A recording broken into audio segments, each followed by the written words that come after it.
for Barker. Thank you, Mr Speaker. Mr Speaker, last evening before the adjournment I was reminding this place that consumers have been protected from unfair contract terms since 2010.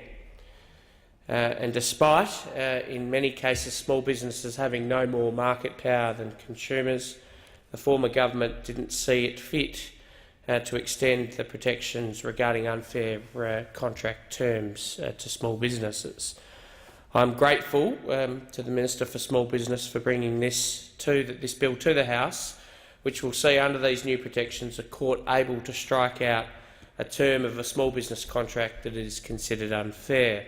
It obviously will thereby reduce the incentive to include and enforce unfair terms in contracts with small businesses. In my former life, Mr Speaker, I would often advise mum and dad small businesses not to enter into contracts which, whilst attractive in very many respects, included a term which was clearly unfair and which, if used in an inappropriate way, would do irreparable damage to their business and their operation. I'm glad that those that have now that continue me with my former profession can now sit with their clients in the confidence, in confidence and with confidence to say that that provision will ultimately be read down by the courts.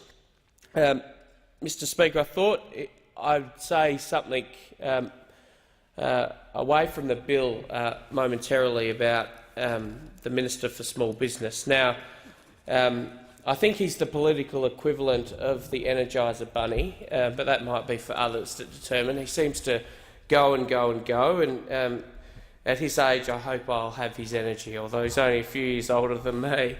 But I think it's important to highlight what he's been able to achieve in less than 2 years as the Minister for Small Business. And I think it's important also to reflect that, of course, he served a significant period as the Shadow Minister for Small Business during a period of time where this nation suffered, if you like, a carousel of small business ministers. Now, he's delivered, of course, in the 15-16 budget, the nation's biggest jobs and small business package. I don't like talking about the minister's package. Of course, I like talking about his small business package. But it's $5.5 billion. Mr Speaker, the small businesses of Australia love that package about as much as a fat kid loves cake, quite frankly. They are into it absolutely. It's a 1.5% cut to the company tax rate for small businesses, or a 5% tax discount. It's an immediate deduction for assets valued up to $20,000. It's breathed fresh air, if you like, into the small business sector, and I've enjoyed over the winter break visiting as many small businesses in my electorate and reminding them that this instant asset write-off is something that they could have availed themselves on, but more importantly that they can continue to avail themselves on over the next 2 financial years. He was a member of the Cabinet which did away with the carbon tax, saving households $550 a week. He's undertaking a review of Australia's competition laws. He's allocated $8 million over 4 years to transform the existing office of the Australian Small Business Commissioner into a Small Business and Family Enterprise Ombudsman. He's established a small business helpline that received some 100,000 calls in the last 7 months. He, with the assistance of his colleagues on this side of the House, has streamlined access to Commonwealth procurement contracts to ensure bills are paid on time. Under the changes to the Commonwealth contract suite, we're making it far easier for small business to apply their products and services to government, and this, of course, includes, under his stewardship, a simplified process for tendering for contracts below $200,000. Franchisees have also benefited from a new franchise code of conduct. An estimated 372,500 small businesses have benefited from the administrative changes to PAYG instalment thresholds announced with the assistance of the Minister for Small Business. As a result of the changes, we've of course got 32,500 small businesses that have no GST reporting requirements and will no longer have to lodge the dreaded business activity statements. He's assisted in announcing an entrepreneur's infrastructure package.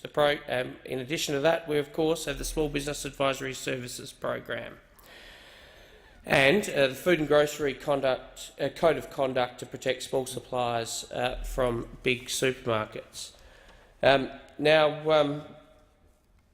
Mr. Speaker, in all of this work is supported by a team of colleagues who understand small business. I mentioned last evening that I come from a small business background. I ran one myself. I spent many an hour in my parents' small businesses, holidays in our household were either spent at the shop or on the farm. But I often reflect on why it is that it's so important to this side of the House that we have a focus on small business. And it's not, as some would suggest, because many of us have a background in small business, but because we understand that small business is, quite frankly, the engine room of our economy.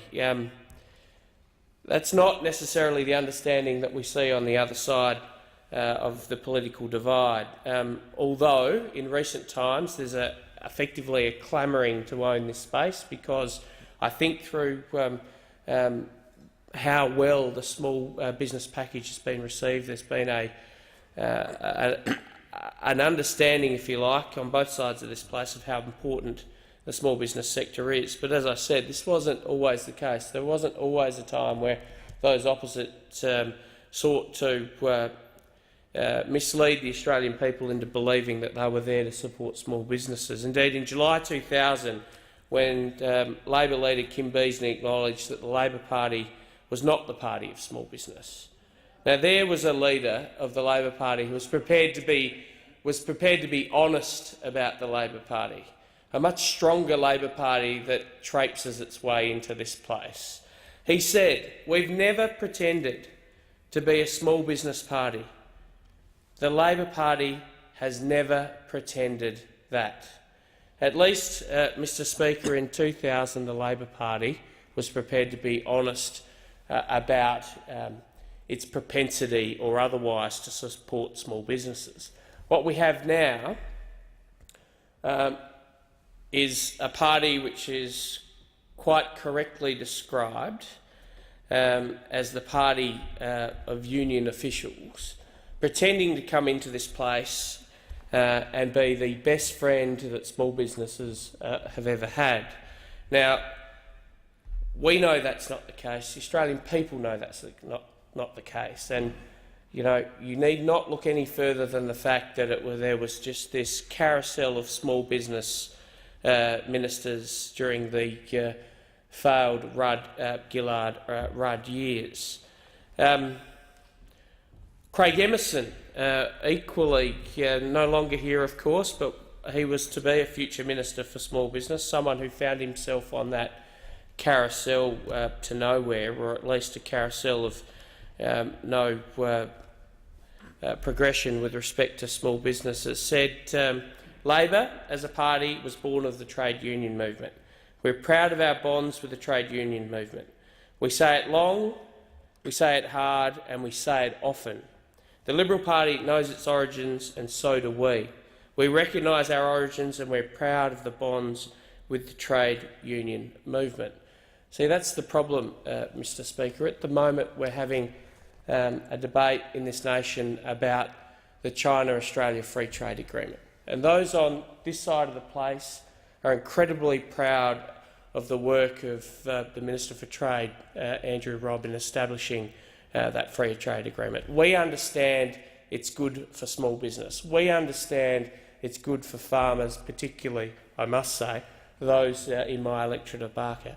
But those on the other side of this place are seeking to run a campaign, Mr. Speaker, to undermine that agreement, to seek to instil fear in ordinary, everyday Australians, to seek to mislead them to an understanding that the free trade agreement is not what we say it is, namely a significant economic marker in a new globalised world, which will be unequivocally good for the small businesses of Australia and for the workers of Australia, but rather something that is to be feared. When people consider that question, I want them to think about the origins of the two major parties in this place. Our origins are deeply embedded with the small businesses of this nation. It's trite but true to say that small business is deeply embedded in the DNA of each of us. Of course, those opposite, including the member for Bendigo, who seems to be leading the charge on this on behalf of the Labor Party from the backbench, the party of the union movement. Someone who thinks, in the case of the member for Bendigo, that thinks that this place ought to be more influenced by the union movement, and notwithstanding that the overall worker population, only 12% of them find themselves, Mr Speaker, as part of a union. But here is the challenge to the Labor Party. Are you for jobs, or are you for your union mates? And do you want to run scare campaigns, or do you want to continue to work and build and strengthen the economy of Australia because it's good for the small businesses of Australia, which in turn is good for the workers of Australia? I extend that challenge across the chamber and across the political divide. I hope they fall on the side of small businesses, workers and jobs, but I suppose we will soon see.